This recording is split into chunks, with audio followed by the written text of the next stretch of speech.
ladies and gentlemen, I want to appreciate you for coming to this press engagement as we give an update on a couple of issues, many of which you have been following,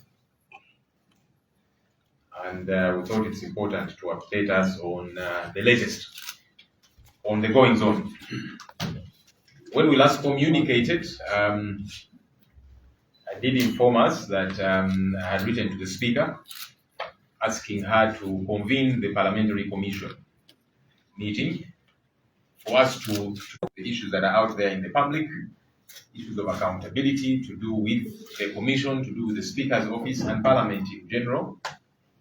And because the Commission is the one that is in charge of this institution and especially the financial affairs of this institution. The Speaker wrote back to me, and in this her letter, she explained saying, you see, because of the budget process that is ongoing and so on, the Commission can only meet after 30th June. In other words, July, August, September, I don't know when, but she said there can't be a Commission meeting before 30th June. I understand the last time the Commission met was in August of last year. So if you're saying you can't have before 30th June, that means the year will have elapsed without the Commission sitting. And the question I've been putting to her is, who then sits as the Commission? Is the Speaker turning herself into the Commission and for that matter sitting and taking decisions on behalf of the Commission? Because that's ultra vires. She's the chairperson of the Commission, but she's not the Commission. Those are two distinct things. Just like she's the Speaker of Parliament, but she's not Parliament. She can't sit in her office and make laws.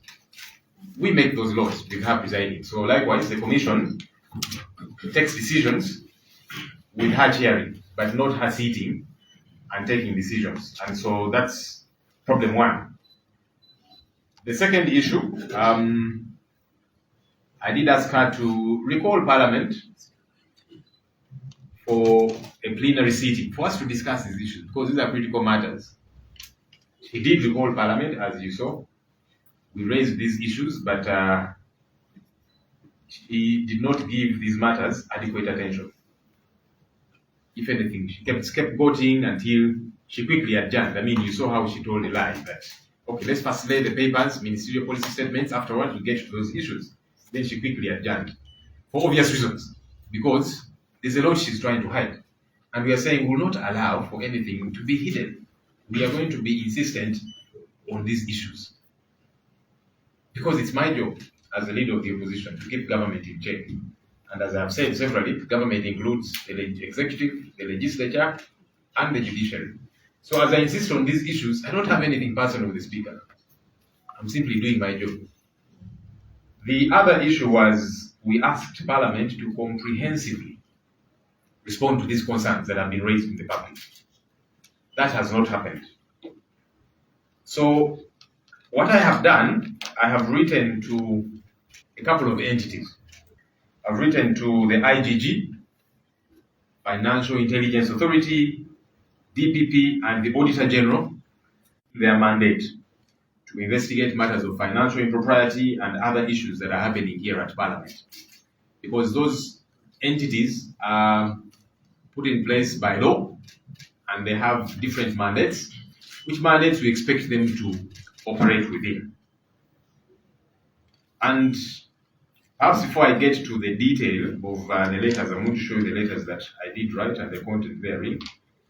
Just to remind us the issues that we're also putting before these entities that we want them to look into. Issues that we have severally talked about. One is per diem of the Speaker, because the Speaker, in a period of 164 days, actually 146 days, she received 2.6 billion shillings as per diem. When you do the tabulation, it shows that every single day she was being paid over $4,000 US. and yet the per diem of the speaker is $990. So we want that matter investigated because it's got to be explained. Did the speaker sit and decide, I have now changed my commission? She does not have those per diem. She does not have those powers. Number two, and even more problematic, is the speaker did not travel for all these engagements. In fact, one of them that happened in Midrand, South Africa, for which she got, per diem of 318 million shillings for 20 days. We understand there was no Uganda delegation to that meeting. So the speaker did not travel. Just like for many of these others. Maybe she went for a day or two or whatever, but she claimed all of this money. And yet, she is claiming a lot more than she's entitled to. So there are two problems there. You are entitled to $990 per day, but you are giving yourself $4,000 per day. Number two, that we don't believe the speaker traveled for all these days. Because the speaker has never been away for...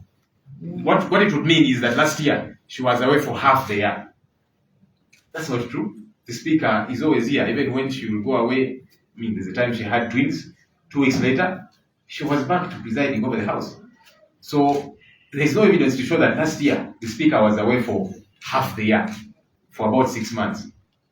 And so these are critical issues that we are concerned about. Of course, there's per diem to the clerk, which also needs to be explained because some trips he was meant to be here, and then the dates were clashing with another trip for which he got per diem. How does that happen? And he's the accounting officer. By the way, for him, his problems might be more because he's the accounting officer. He's the one who is meant to authorize all the releases, financial releases of Parliament. Except if he tells us that he has been torpedoed by the speaker, then he needs to explain that. But he's the accounting officer. So he has got to explain not just his per diems, but all these monies at Parliament. That's important. Of course, there's per diem of the speaker's husband. Whenever she travels, he goes with her. At some point, they were in Kigali and at the same time in Nairobi. How? Does not make sense.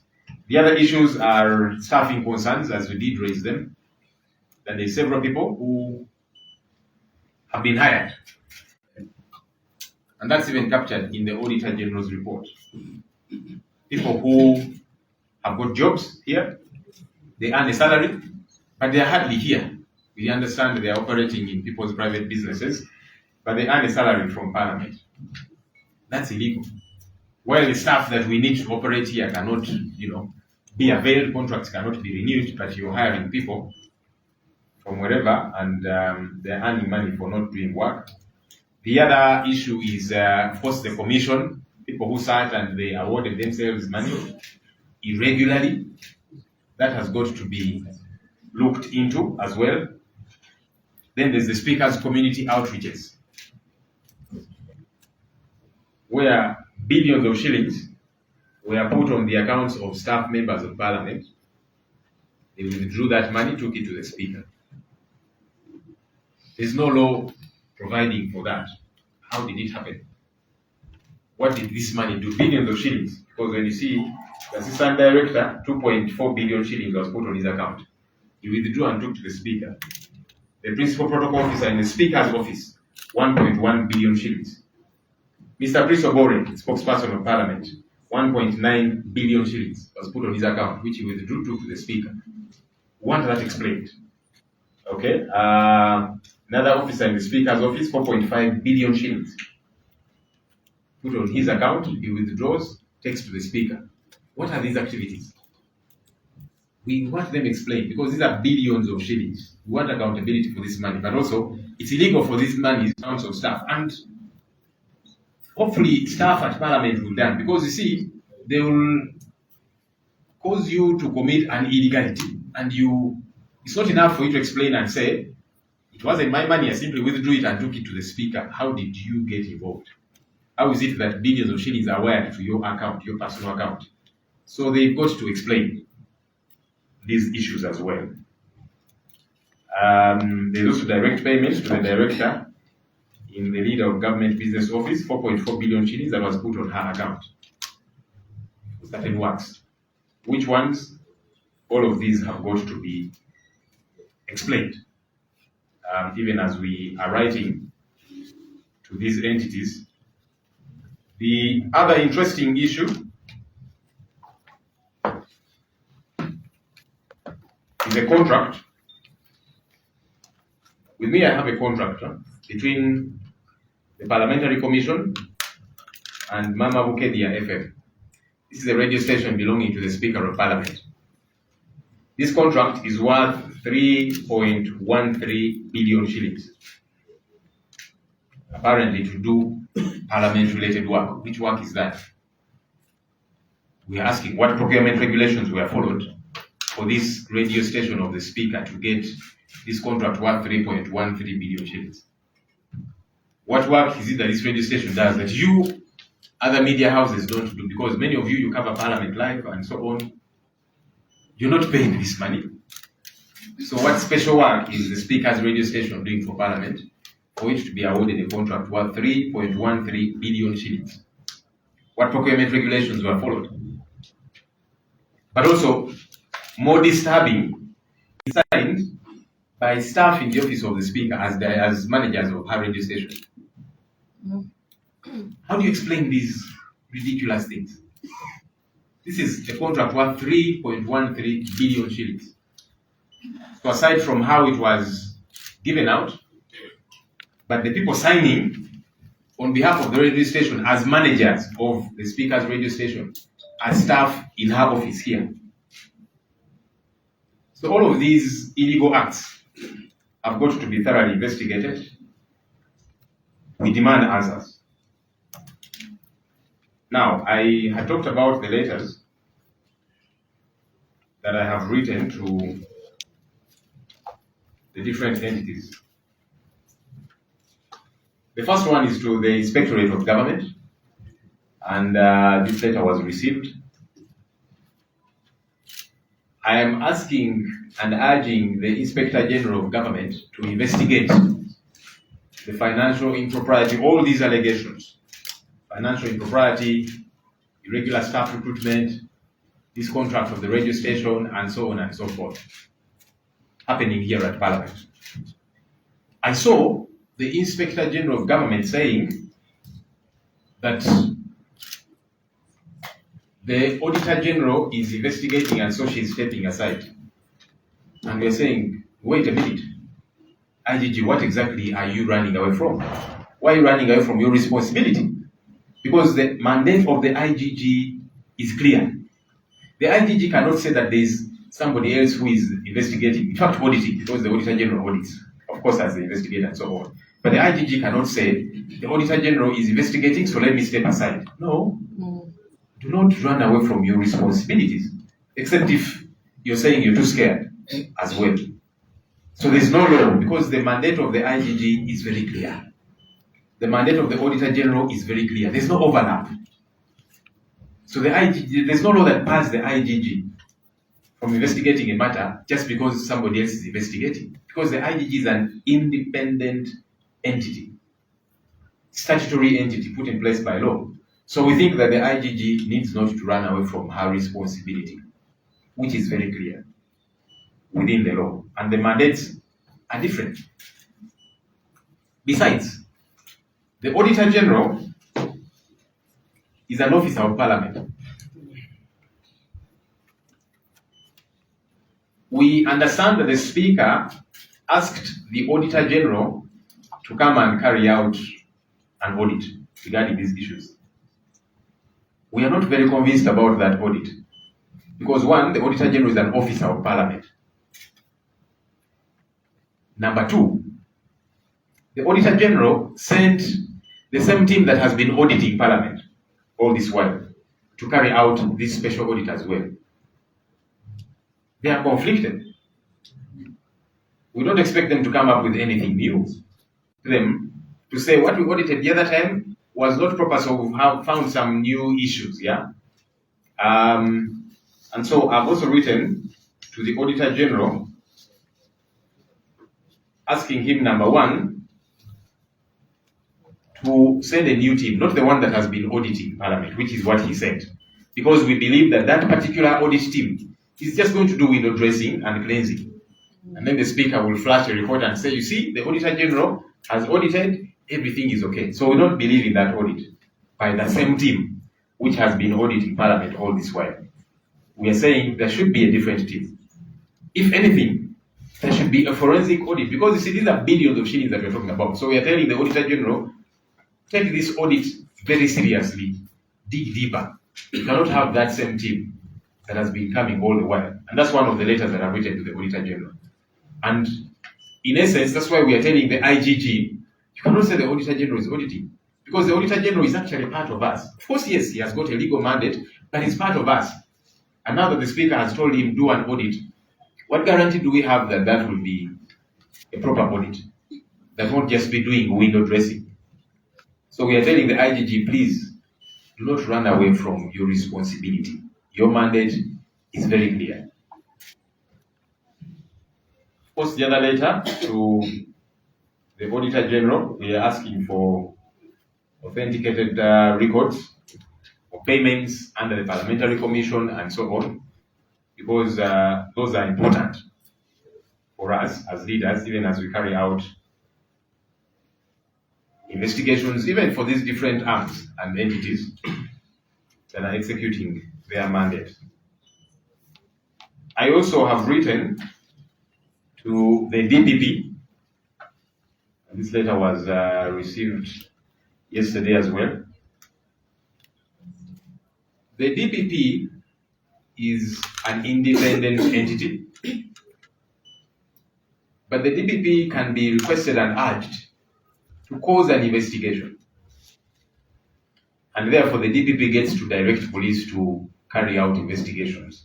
And that's why I have written to the DPP, urging her to cause an investigation, because these are very serious matters that should actually, ultimately, we believe, lead to prosecution, because there's lots of glaring irregularities. But anyhow, we are asking the Director of Public Prosecution cause an investigation in these matters.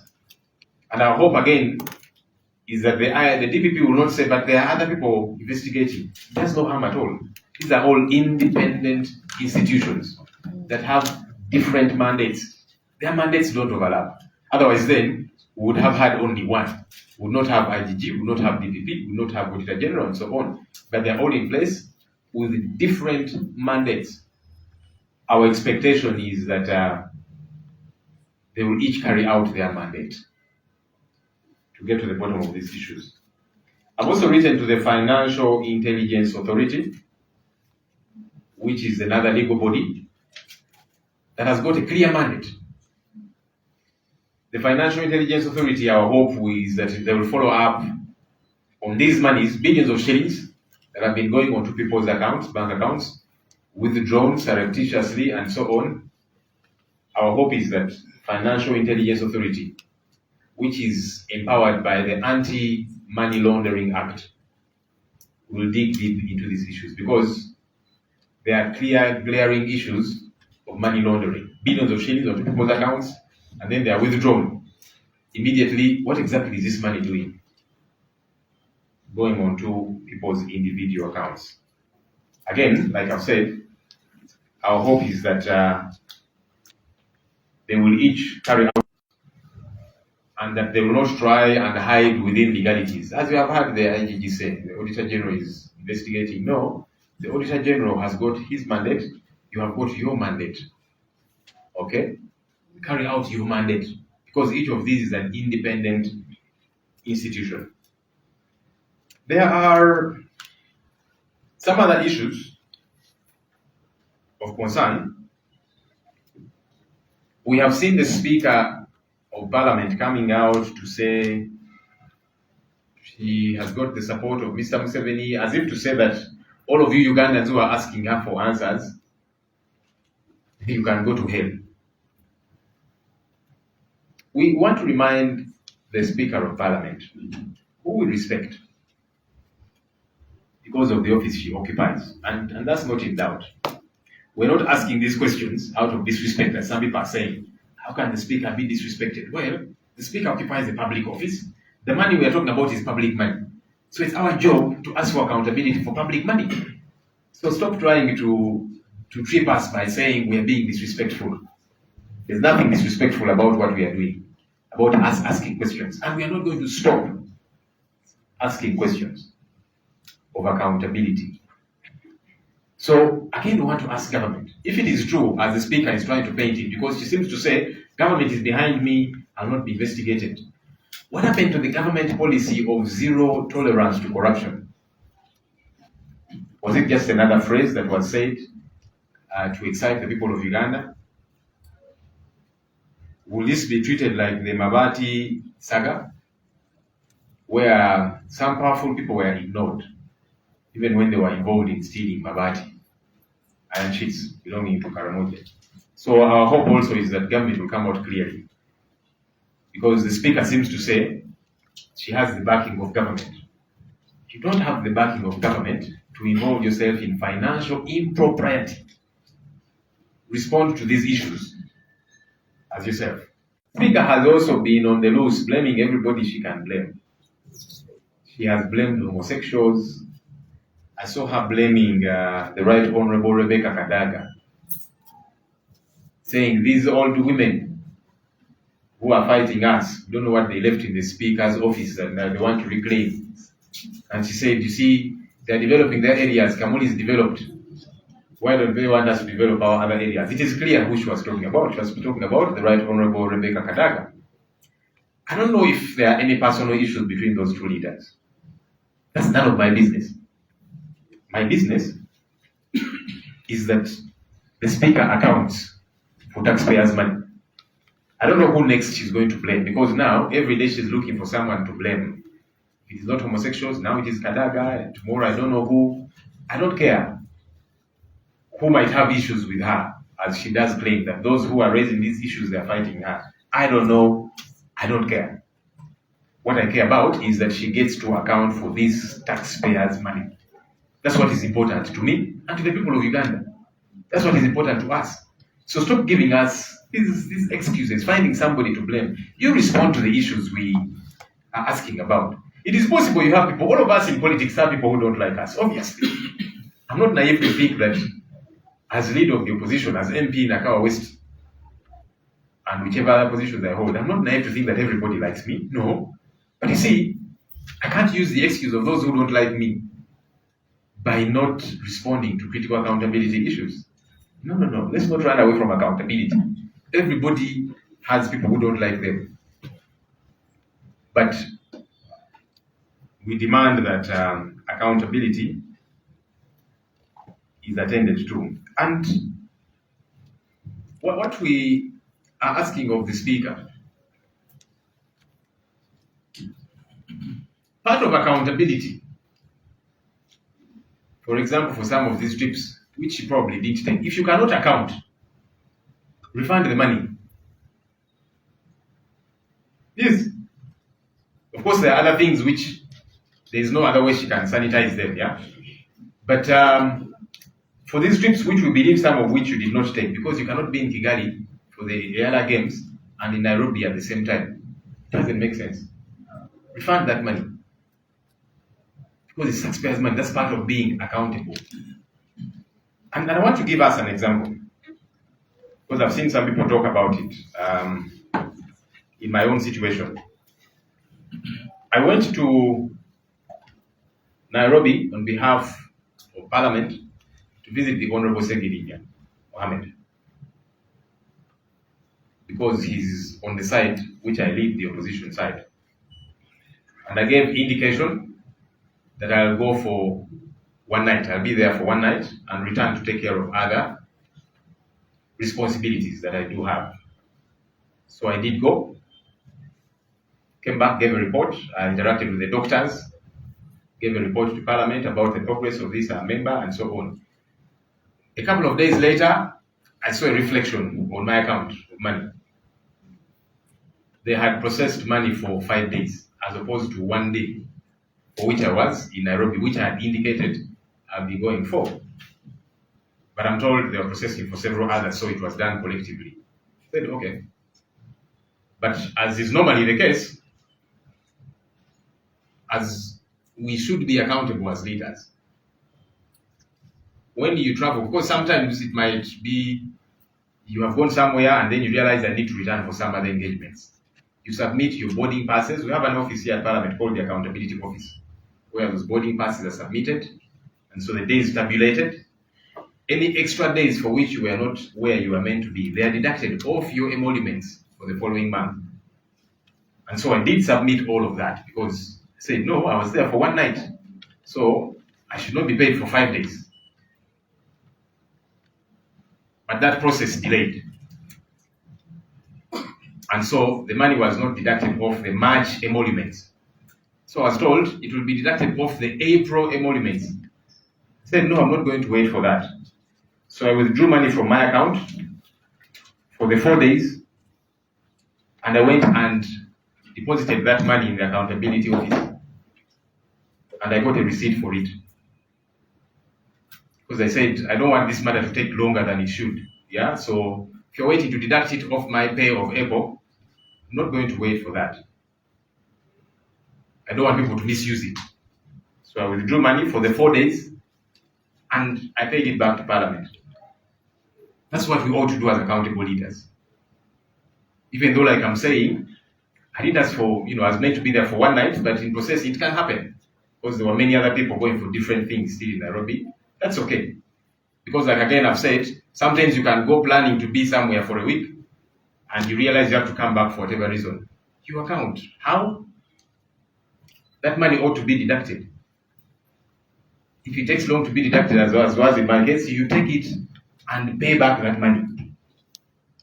That's what we ought to do as accountable leaders. And so that's my urge to the Speaker.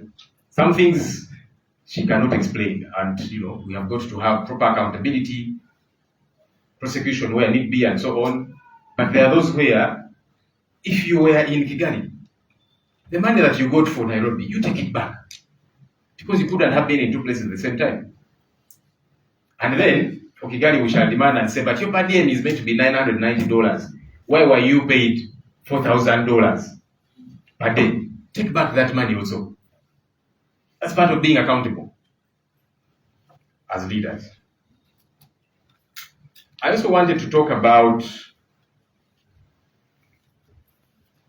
the threats. We have been seeing whistleblowers and other people, members of the public, who are raising these concerns, and we understand their threats to their lives. I want to urge, whether it be the Speaker and other leaders against whom concerns are being raised, let's not be cowards. Let's not operate in a cowardly manner. Don't attack the messenger. Respond to the message that they are raising. Respond to the issues that they are raising. And by the way, we have a law that protects even whistleblowers, the Whistleblowers Protection Act. Our hope is that these people will be safe, protected by the law. But again, I want to appeal to the Speaker and other leaders against whom issues are being raised. Don't commit two offenses. Deal with this issue. Yeah? If you want to go after people who are raising concerns, that's a cowardly thing to do. Our hope is that they will respond to this issue. And of course, people do ask us, Joel, don't you fear for your life and all these other people that are raising these concerns and so on. I'm doing my job. And so no one will intimidate me. No one. Because this is what I ought to be doing. Finally, the issues we are asking of are not so peculiar. Some of you who are following news, the Speaker of the South African National Assembly, which is their parliament, the Right Honorable Mapisa Nkakula, is under investigation. In fact, police raided her home, several investigations. They're investigating her for having received bribes from contractors to the tune of 120,000 US dollars. Now that's even peanuts in comparison to the monies we are asking for accountability about our Speaker and our Parliament here. But that's to show you that no one should be above the law. South Africa is not a perfect nation, but they're showing that even a Speaker of Parliament can be investigated. So our Speaker of Parliament is not above the law. She too ought to be investigated. We had hoped that she would come out much earlier before investigations. Come out, respond, and give accountability. but she has not. And so we are saying she's not above the law. And again, for the avoidance of doubt, we respect the Speaker and her office. But we are not going to keep quiet when it comes to accountability issues. No. And no one will intimidate us. So we want responses to these issues. Our hope is that these offices that we have written to will take action immediately. I thank you. And that's a real maybe let's ask questions afterwards, then I can respond to them all. After Uganda for why not Swahili, for example?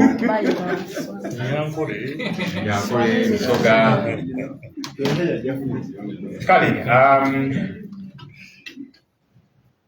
olwaleero tubayise nate nsonga ez'enjawulo mujjukira twali wano etwogera ku nsonga ezigenda mu maaso wano mu Parliament era nga tubanja akiro okuva ekitongole kya Parliament ne Speaker akikulira. Twasaba Speaker ebintu byalinga bisatu. Okusookera ddala ayite commission meeting. Kuba commission yetwala Parliament eno era yebisalawo ssente mmeka ezikozesebwa ku ki, byonna yebisalawo nga commission. Era nga commission tetuulanga ne muwandiikira ebbaluwa. Oweekitiibwa Speaker yaddamu ebbaluwa yange nga annyonnyola ebintu bingi nti kaakati tuli mu process ya budget, commission tesobola kutuula. Eno ebbaluwa gye yaddamu n'aŋŋamba nti ekitono ennyo commission ejja kutuula eyo nga tutandise Julaayi, tumazeko June, tutandise Julaayi. Ne ŋŋamba ate bijja biti ebyo kubanga ekitegeerako nti commission yasemba okutuula mu August omwaka oguwedde. Kakati bw'ogamba nti tujja kutuula commission eyo mu Julaayi n'okweyongerayo omwaka guba guweze, nga neebuuza ani atuulanga commission okusalawo ensonga zino eza ssente zikozesebwa Parliament, kubanga commission yeevunaanyizibwa ku nsonga ezo. Era nga njagala kujjukiza Speaker nti tayinza kulowooza nti ayinza okutuula ye nga ye n'asalawo nti kakati afuuse commission, yakulembera commission naye ye nga ye si ye commission. Just like nga bwali Speaker wa Parliament naye si ye Parliament, tasobola tuulanga ye n'agamba nti kakati mpisiza etteeka. Nedda, alina tukubiriza ne tuliyisa. So ne commission erikuba member ab'enjawulo nga nange gwendi. So tayinza kugamba nti kati ajja tuula ye nga ye asalawo kyayagala osalawo nga commission. Nedda. So kino nkiwakanya nakyo. Kuba toyinza kugamba nti omwaka gujja kuyita commission tetuula. Kakati emirimu gitambula gitya? Ani atuulanga commission n'asalawo olwa commission? Ensonga endala twamusaba ayite olukiiko lwa Parliament twogere ku nsonga zino. Olukiiko n'aluyita, nyina mwamulaba n'abuzaabuza n'alimba n'okulimba kubanga yagamba nti LOP katumalize baminisita okulenga ministerial policy statements zino, then ensonga ezo tuzoogereko bulungi. Naye olwamala okulenga ministerial policy statements, Parliament n'agigalawo n'adduka emisinde. Ningamba bannange, waliwo ebifo by'obeeramu ate nga tulina kweswaza nnyo, tubeera mulimba kutuuka awo. Naye anyway ekyo kyalaga nti Oweekitiibwa Speaker alina kyakweka, alina kyatayagala kunnyonnyola ku nsonga zino, ate nga ffe tugamba tetugenda kumukkiriza kukwekereza kintu kyonna ku nsonga zino. Ekirala twasaba Parliament eveeyo mu ngeri ennambulukufu ennyonnyole ensonga zino, eddemu bannayuganda ebibuuzo bye babuuza.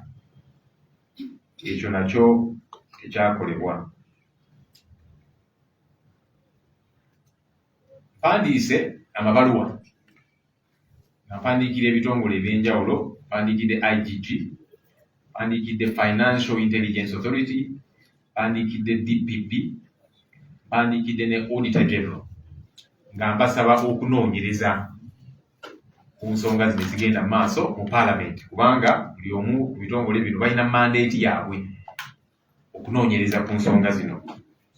Naye n'ebyokusooka okubajjukizaamuko ku nsonga ze tugamba nti twagala tufune ennambulukufu ennungi, kubanga tuzze tuzoogerako. Abamu bayinza okwebuuza nti naye nsonga ki ezo?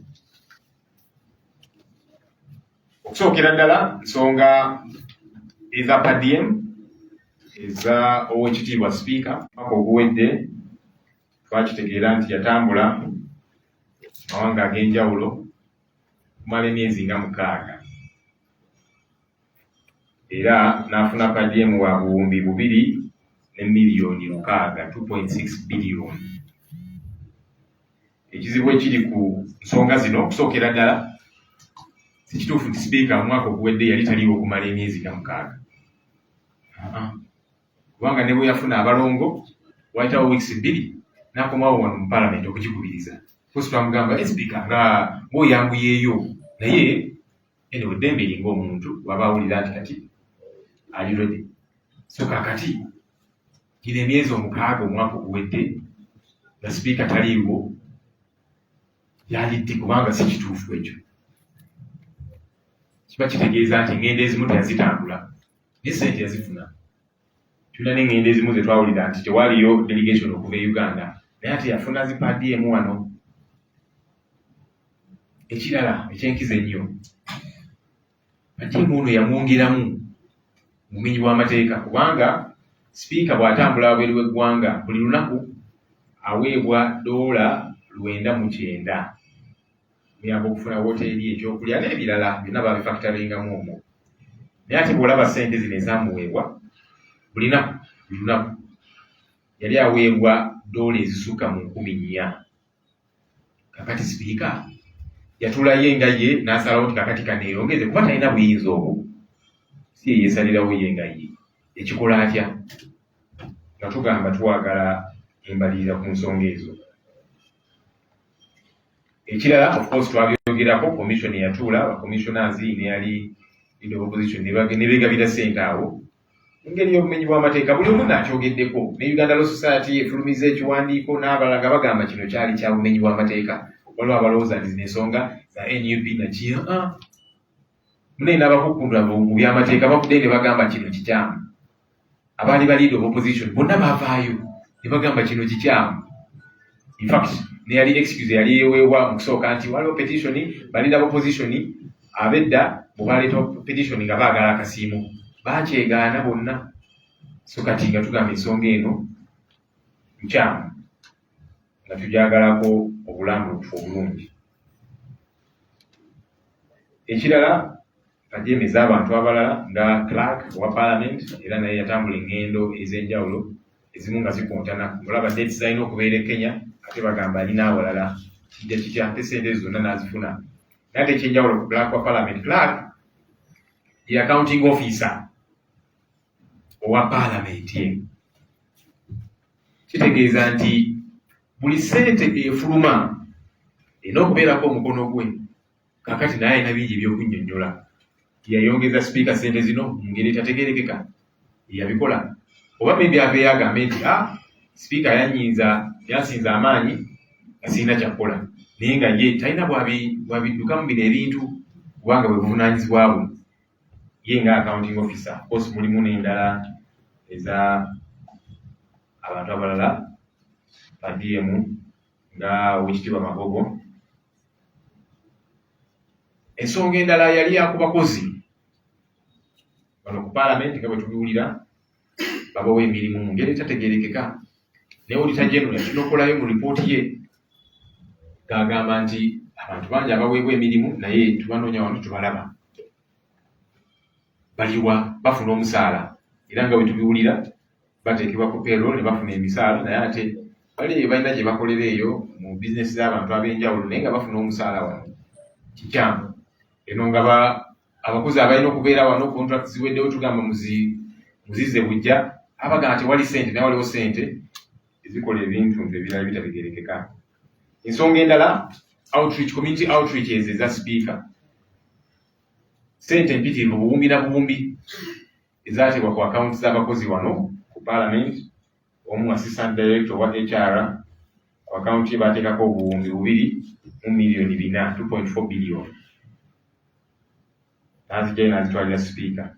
Omulala principal protocol officer mu office ya speaker 1.1 billion kawumbi.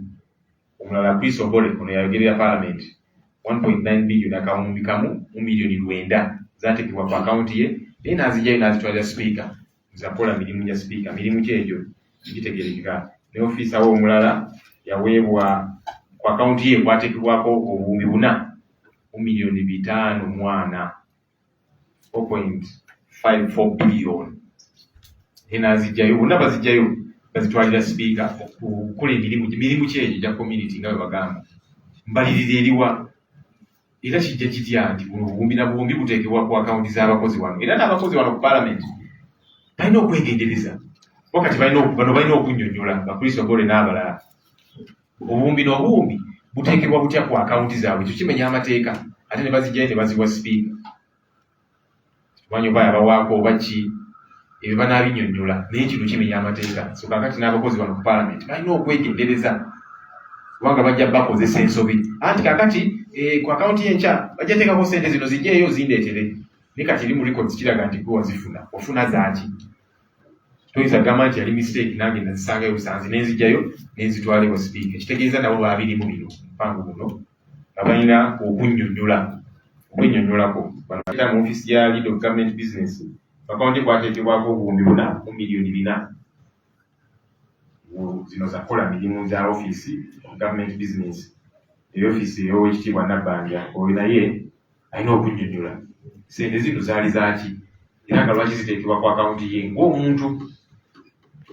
Ensonga endala eno contract wakati wa parliament ne radio gye bayita Mama Bukedya FM. Eyo radio yakitegeerako nti radio ya Oweekitiibwa speaker yennyiniyo. Radio eno yaweebwa contract ya buwumbi 3 million 13 okukola emirimu gya parliament. Mirimu ki egyo twebuuza era bayita mu procurement regulations ki kubanga wano TV ez'enjawulo radio ez'enjawulo mukola emirimu gya parliament mutulaga live wali nga muteesa n'ebirala mu buno obuwumbi nga temubufuna. Radio ya speaker ya njawulo ki okufuna obuwumbi buno obusoba mu 3. Ate n'ekirala abantu abateeka omukono ku ndagaano eno nga bamaneja ba radio ya speaker bakola mu office ya speaker wano. Kati ebintu ebimu bikwewuunyisa contract tetegeerekeka procurement regulations n'ebirala buwumbi 3 n'okweyongerayo naye ate abasayininze nga bamaneja ba radio ya speaker eri Bukedya bakola wano mu office ye. Kati kikulaga nti tebitegeerekeka.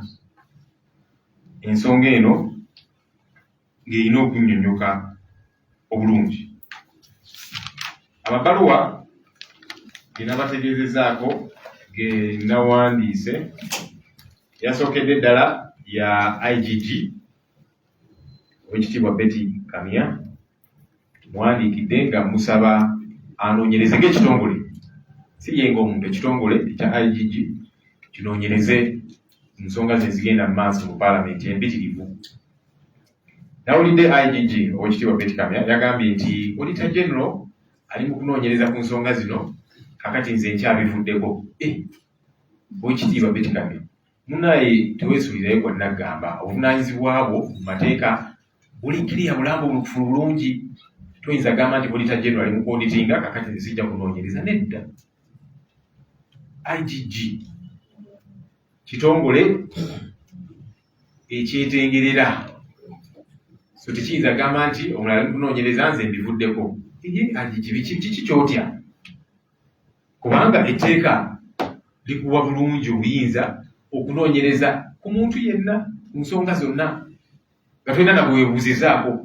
Katoyinza gamba nti ate kakati Auditor General ali mu kukola audit nze mbivuddeko. Nedda.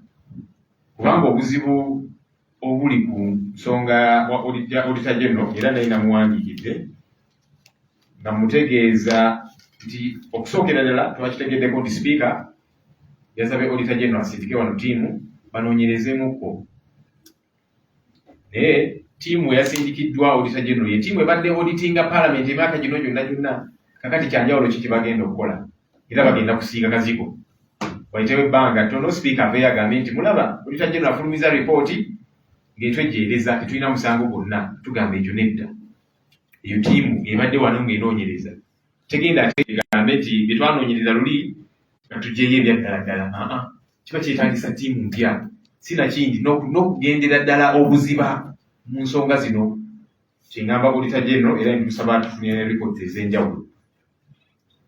So kakati Auditor General ngeri, by the way, officer wa Parliament, Auditor General mukozi wa Parliament netteeka bwe ligamba is an officer wa Parliament. Kakati yes alina obuvunaanyizibwa anoonyereze naye ate tugamba IGG toyinza gamba nti engeri gyali mu kunoonyereza ze mbivuddeko nedda era nga IGG tumusuubira okunoonyereza ku nsonga zino mu ngeri ennambulukufu.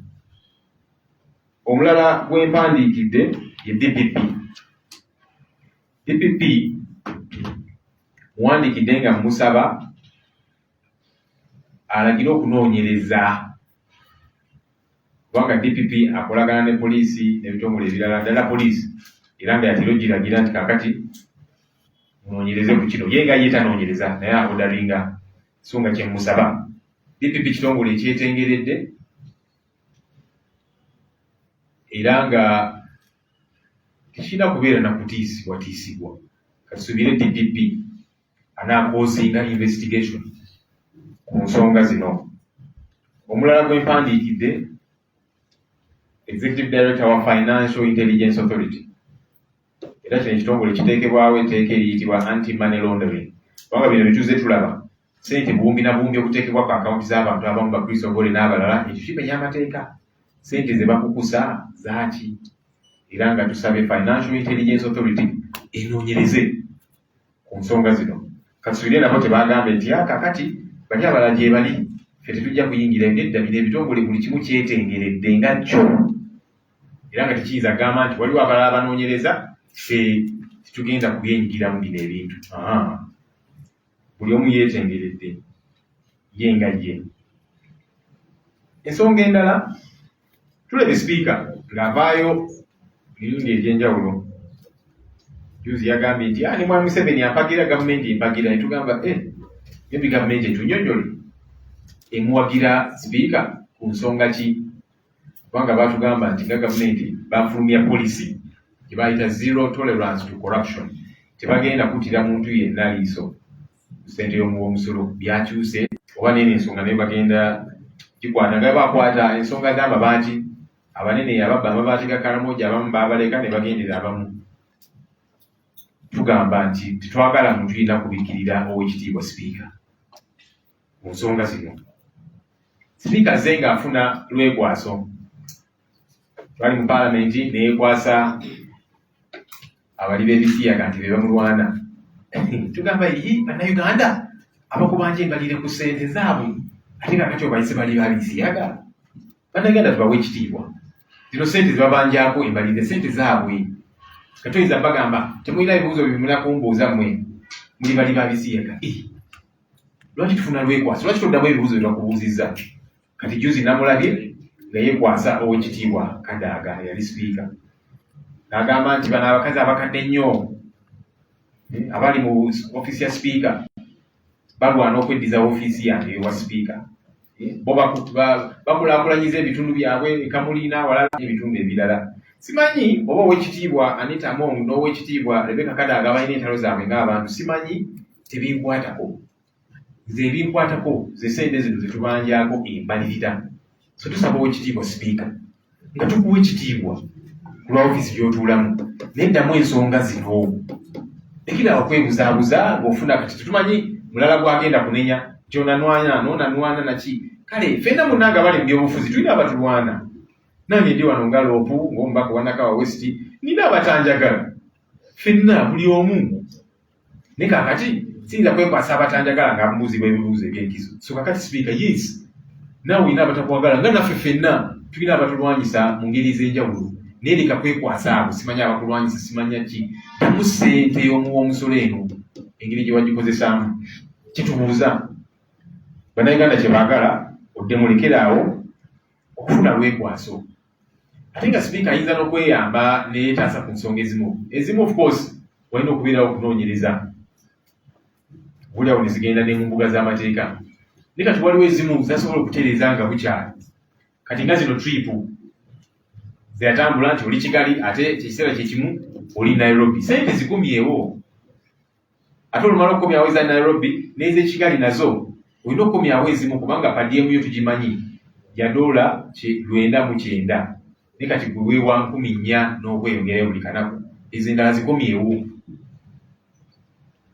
kubanga bwe kirina okubeera njagala ekyokulabirako juzi nagenda nga nkikiridde Parliament okulambula ku ekitiibwa Ssegirinya ali mu ddwaliro e Nairobi era nendaba n'abasawo nenkomyawo ripooti eri Parliament ku mbaka waffe kubanga ali ku sayidi gye nkulembera era mu kiseera ekyo nategeeza nti nja kugenda maleyo olunaku lumu komewo okukakalaba emirimu emirala era nenkomawo kooti nenjiwaayo wayitawo ennaku nendaba akawunti yange nga kuliko sente zigenzeeko nga nnyingi okusinziira ezo ezaali zirina okugendako wali walina kugendawo sente za lunaku lumu hoteri n'ebirala ngeri gye nagenda mu mirimu ebitongole gya Parliament era ate nalaba nga bataddeko sente za nnaku 5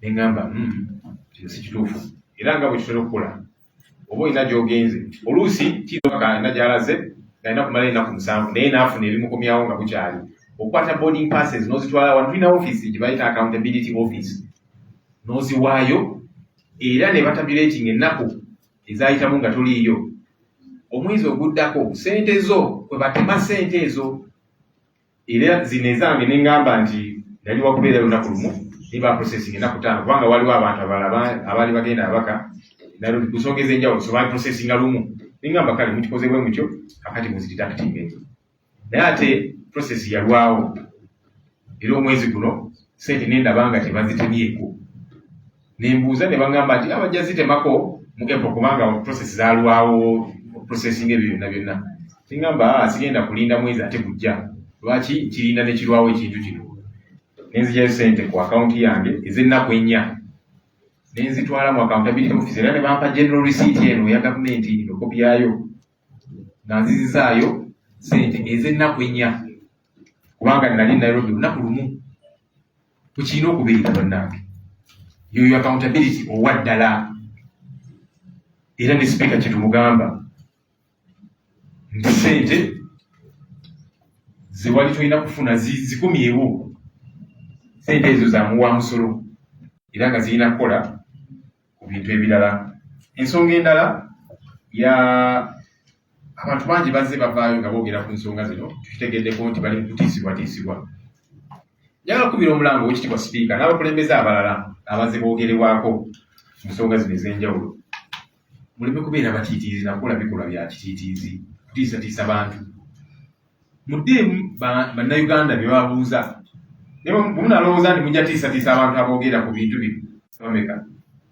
kati nganze abantu bambuuza naye Ssenyonyi totidde n'abaka abalala boogera ku nsonga zino n'abantu abalala tetulina kye tugenda kutya kino kyenkola buvunaanyizibwa bwange kulondoola ssente y'omuwumusolo so sipiika sirina kye mutyako muwe ekitiibwa nga sipiika era leka nsubira mpa ekitiibwa nga leader opposition ne mu kumuwa ekitiibwa nina okumuwuuza ensonga zino nga twagala embalirira ku ssente y'omuwumusolo so tuleme kutiisatiisa bannayuganda ababuuza ebibuuzo bino kubanga kye bakola ssente zino zaabwe so toyinza batiisatiisa lwaki onyogerako naki ssente zize alinako omugabo kubanga asasula omusolo buli kiseera n'ekisembayo abazze bagoberera mulabe nga sipiika wa South Africa ali mu kunoonyezebwako era poliisi yagenze mu maka ge neegaaza n'ebirala ono sipiika mulamba mu ggwanga eryo ggwanga ddene nnyo ne mu ikonomi okutusinga wano nibagamba nti niwakubadde sipiika ate sipiika wa kibiina ekiri mu gavumenti ekya ANC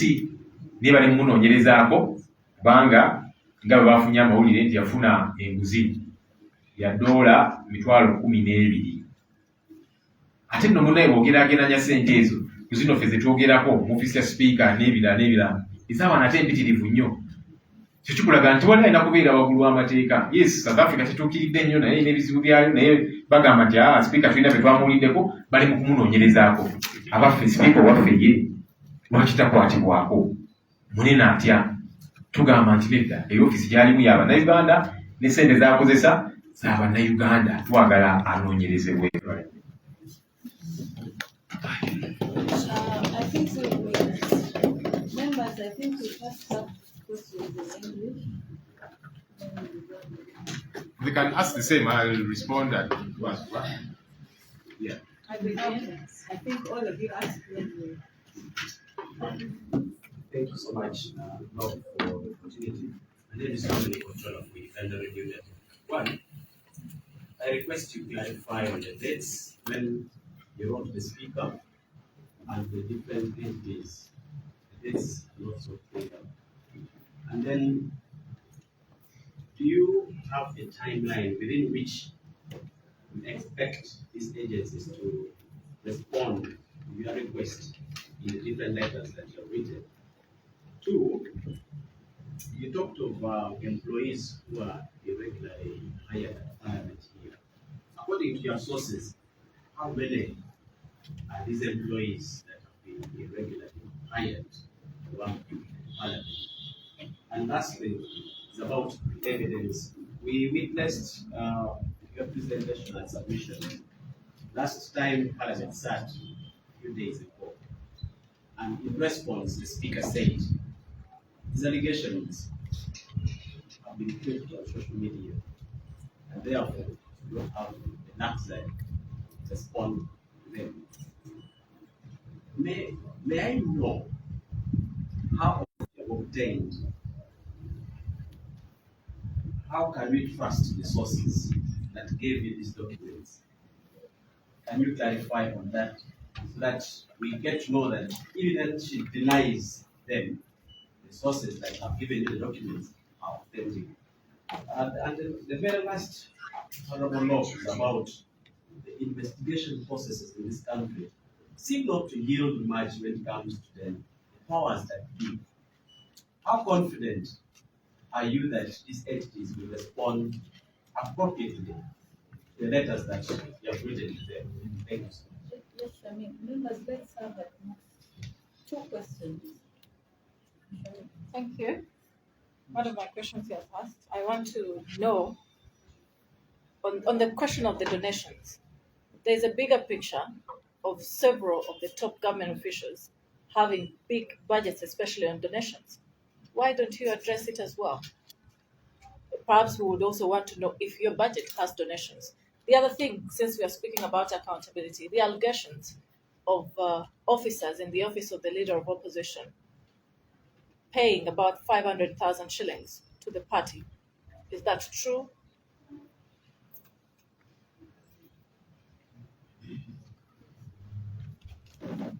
Thank you. My name is Derek Ondero. Yeah, I think it ties a little bit to his question, the last question. You have already cast doubt on the Auditor General's efficiency to lead in investigating this matter, and you've written not only to him but also to other investigative arms of government. And we have also heard and seen the Speaker saying that the government is behind her. What happens if they hit a dead end? Do you have a scapegoat? Do you have plan B for that? Two, I wanted to just know, because you've been getting comments as you've been submitting about when you refunded the money that was sent to your account. You just like to get a little bit the nitty-gritty of the date and times. Thank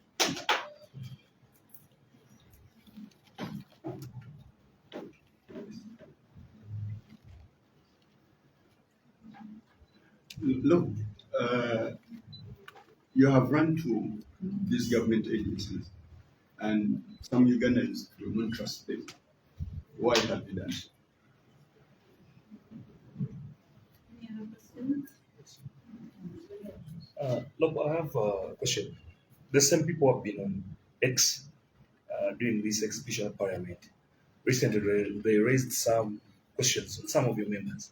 The case in point is Honorable Kayimba, that he also took per diem from different boards, and they did put it in some documents. Have you talked to them? How true is that? Any other question? Uganda?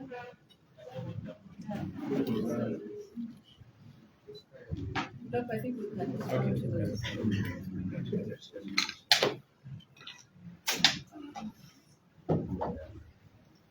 Okay. Dominic asked many questions. So you want all these as well translated to Uganda? Dominic, you want Uganda na kati otegedde otya kinkubuuliza. Okay. That's when I wrote to the speaker. I need to get I'll get that letter. I'll share it with you people. When I wrote to her, but her response was 12th March, days after I had written to her. That's regarding the commissioner. The commission, when I was asking for her to convene commission meetings, how many employees were regularly recruited? According to our sources, it's over 200. But when you read the Auditor General's report, he talks about 105 employees who are unidentified. That's in the Auditor General's report. So, and that's why we are saying we need a thorough investigation to get to the bottom of these issues, so that we get the factness of everything. Once a proper and biased investigation is carried out, we'll get to the bottom of these issues. Issues of social media. The speaker said these are social media allegations, they don't warrant a response. The speaker has on 2 occasions sent the Honorable Francis Zake to the disciplinary committee, Rules and Discipline Committee, over social media matters, twice, and is still, battling those issues. So why was it okay then, and it's not okay now? So that time she trusted social media too much. Now she's saying social media can go to hell. You see, you can't have your cake and eat it. But also what's important is that the spokesperson of Parliament, Mr. Chris Obori, has been speaking a lot, and has acknowledged a couple of these issues. Okay? For example, the contract for Bukedia, Mama Bukedia FM, the speaker's radio station, his response was, there are many pre-qualified radio stations. It's not just Mama Bukedia FM. So he was not denying that this contract is factual. But his response was, there are many others. So we pick among the pre-qualified ones. Why was Mama Bukedia picked? And also, how is it that staff in the office of the speaker are the one signing as managers of her radio station? But yes, we have also asked the Auditor General, because we have a right to information, in one of the letters that we written to him, to provide all these authenticated documents, so that no one finds an excuse. But like I'm saying, these are not, whoever has been speaking, whether it be Chris Obori and so on, they're not denying the factness of these issues. Even the speaker is not denying them. She's simply saying, homosexuals are fighting me, Kadaga is fighting me, and I don't know who. You respond to these issues. Because if they are false, you say, I did not go to Nairobi, or to Turkey, or to Kigali, or I did not receive that money. What's hard about saying that? But now you blame this one, you blame the other one, you're running away from the real issues, because she knows they are correct anyway. How confident am I about entities that reached out to? Well, we are putting them on the test as well, because these are legally provided for entities. They have a clear mandate. So we are tasking them on behalf of the people of Uganda to execute their mandate. In a sense, they're also on trial. They are on the test. Let's see if they'll execute their mandate without fear or favor. Shamim, question of donations, why not address them all? There are many problematic expenditures. Some other times we have talked about the budget of State House and the President's office, talked about classified expenditures, which we know are not so classified as such. This is money they use for their own whatever, because they know they can't account for it, yeah? So there's numerous things. Sometimes you want to deal with what is on your plate at the moment, so that there are not too many things that we need to deal with. So many in this country, numerous, yeah? But this is at hand right now. Let's deal with it. And again, I've had some people saying, why are you only going up to the Speaker's office? There's many other corruption, happenings in this country. In fact, the IGG said we lose over 10 trillion shillings to corruption every year. This is only a fraction of it. Well, at least we have evidence about this one. So we are going to pursue it to its logical conclusion. Staff in the LOP's office paying some money to the party, I don't have information to that effect. If anything, which staff? Because the staff, their contracts were not renewed as of 30th January. So they don't have contracts. So which money will they be paying to the party? But nonetheless, I don't have information to that effect because their staff or partner. And that's why anyhow, we were saying let their contracts be renewed because they have been operating here. Derek, what happens if investigations hit a snag? Well, because you see, we're not going to fold our hands and say we are going to do nothing. We have to do something that's provided for within the law. That's why we are asking these questions on the floor of Parliament, in the media. That's why we are writing to all these entities. We are saying we shall use every avenue available to us. Okay, we shall not live by fear. That what if it doesn't succeed? What if it does? Well, what if it succeeds? Okay, but even then, if it is not to succeed, it should not be because we have not tried or because we have not played our part. Because we have a mandate to keep the government in check. So let's execute our mandate so that if nothing happens, it will not be because we have not executed our mandate. You did ask about refunding the money. Emoluments normally come in about halfway the month, so that is last week, and that's when I noticed this money was not deducted. That's when I said, now I'm not going to wait for April, because they told me since it's not deducted March, then it will be deducted April. I said, no, I'll not wait, which is my right also. I mean, I could have said, okay, let me wait the deduct April, it would still be legal, but I said, now that I've discovered, so last week that we got the emoluments and the money has not been deducted, I don't want it to stay longer with me. Why should? So the total, let me get for you the total.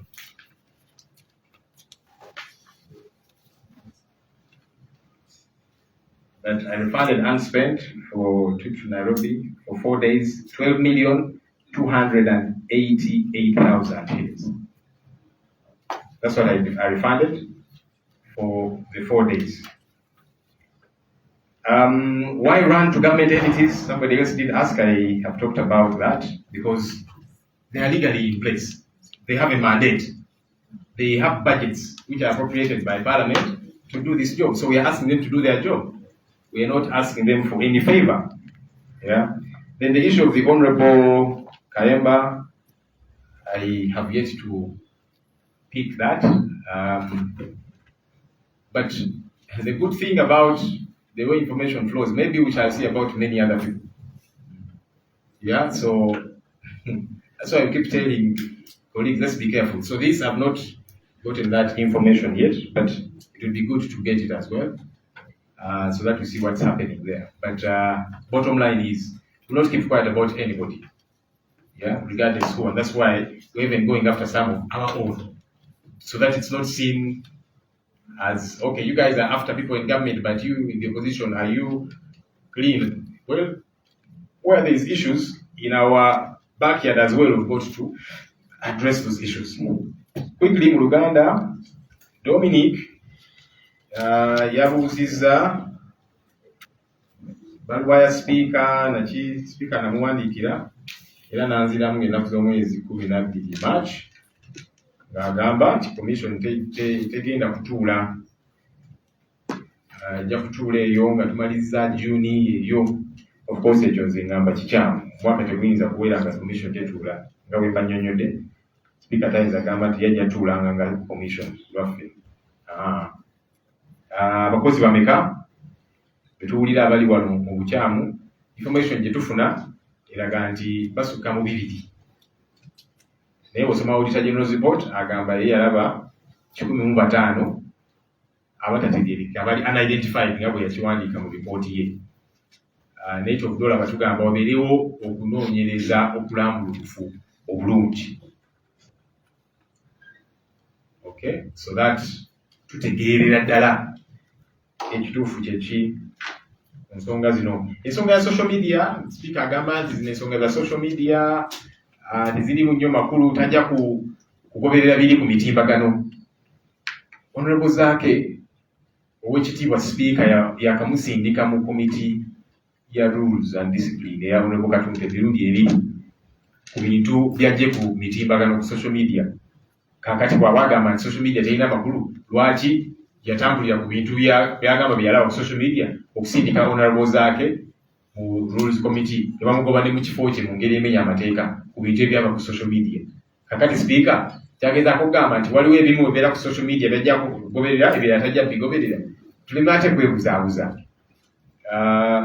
Ddamu ensonga ze nnyini. Gamba nti kale mugamba nti nagenda e Nairobi wanafuna ssente bwe tisaazifuna. Kyoba oddamu ekyo mu kifo ky'okwebuzaabuza, ate simanya abali b'ebisiyaga banwana, ate owekitiibwa Kadaga nwana, ate kati social media.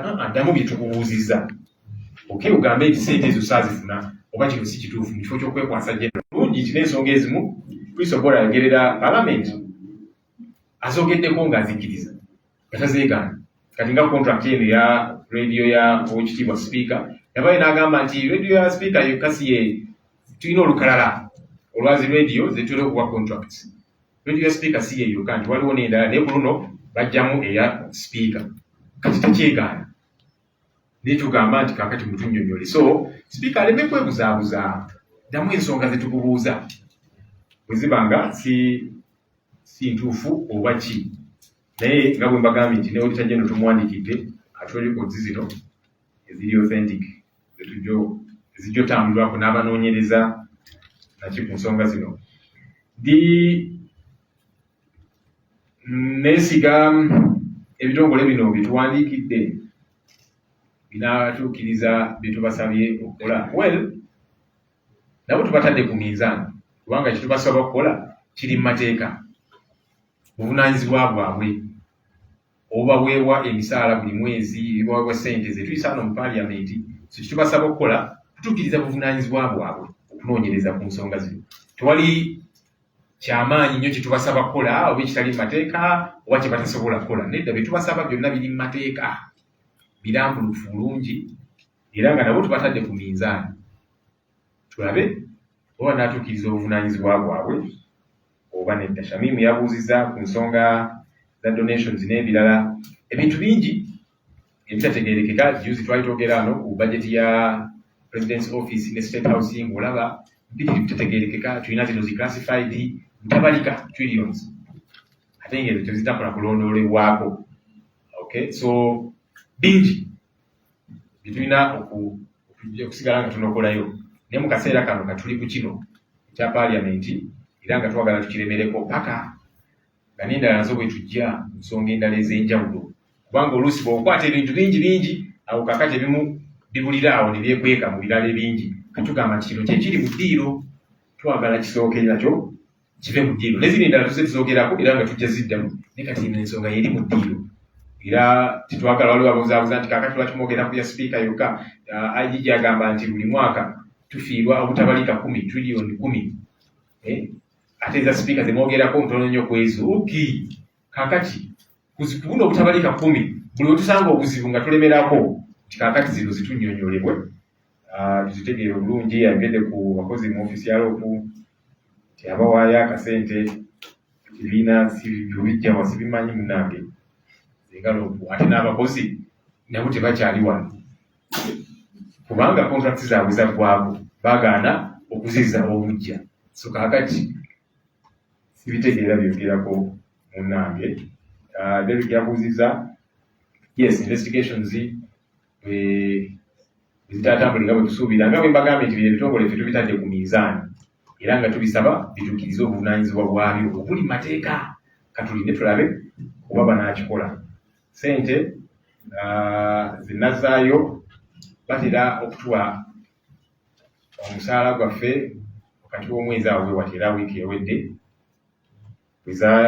nafuna notification nendaba nga ssente tebazigyeko neŋŋamba nti ate kakati kikibo process yalwawo bajja zitema ku musaala gwa Apuli. Neŋŋamba sigenda kulinda Apple, kwe kujjayo ssente nenzitwala. Of course naligambye nti kaninde Apple tikirina buzibu, nti ssente nali nzibbye oba kibazi processing ne bakubadde nabagamba nja kubeerayo olunaku lumu era nga kati balina okuzidetactinga mbawadde boarding passes na accountability omulala. Naligambye kale bwate muzigyeko mwezi guno kaninde Apple tewali buzibu, basiina musango bweziziza. Naye nagamba nti sagala omuntu yenna akikozese propagandist naki kanzitwaleyo bampe risiiti yange. Lwaki tuddukira ebitongole bya gavumenti ekyo think nkizeemu ensonga ya Oweekitiibwa Kayemba sinnagipiikinga bulungi, sinnafuna biwandiiko ebyo naye obaoliawo tunabifuna. Tetugenda kukira liiso omuntu yenna n'omu. Okay, era tuwoninga bannaffe nti ensonga za accountability buli omu bijja kutuuka ku mulyango gwo. Oba oli wa NRM oba oli opposition muvudde mulala n'abafa abamu nabo tugamba nti newankubadde oli waffe n'ensonga zino twagala oziddemu. Mwebale nnyo, mwebale ddala. Wadde ebbanga ki okubeera nga bikoze alipoota zaabwe? Well, kizibu okugamba nti obiwadde ebbanga ki, naye twagala okulaba nga bitandise bitulage nti bitandise mbagirawo. Okay, so kizibu okugamba nti tubawadde ebbanga lino kubanga ebyokunoonyereza bingi biyitirivu, naye twagala balage bannayuganda nti batandise okunoonyereza. Bannayuganda baddemu essuubi kale kati awo batandise then era basigala batuwa update nti kati wakafuna kino wano wekituuse era wayetaawo kabanga tubuuze nti kakati bannange ki ekigenda mu maaso. So twagala batandike mbagirawo okunoonyereza ku nsonga zino. Ati ndowooza nebwente Lobo wanzikiriza nange naye ekibuuzo kimu wano kubanga ndabye kwagala okubuuza buuze tukasa tubuuzazi ndabye bannamawulire wano nga bakusoyasoya ebibuuzo. Waliwo ku bannamawulire wano abakola wano ku Parliament abali wano naffe abakolera Mama Bukedia FM.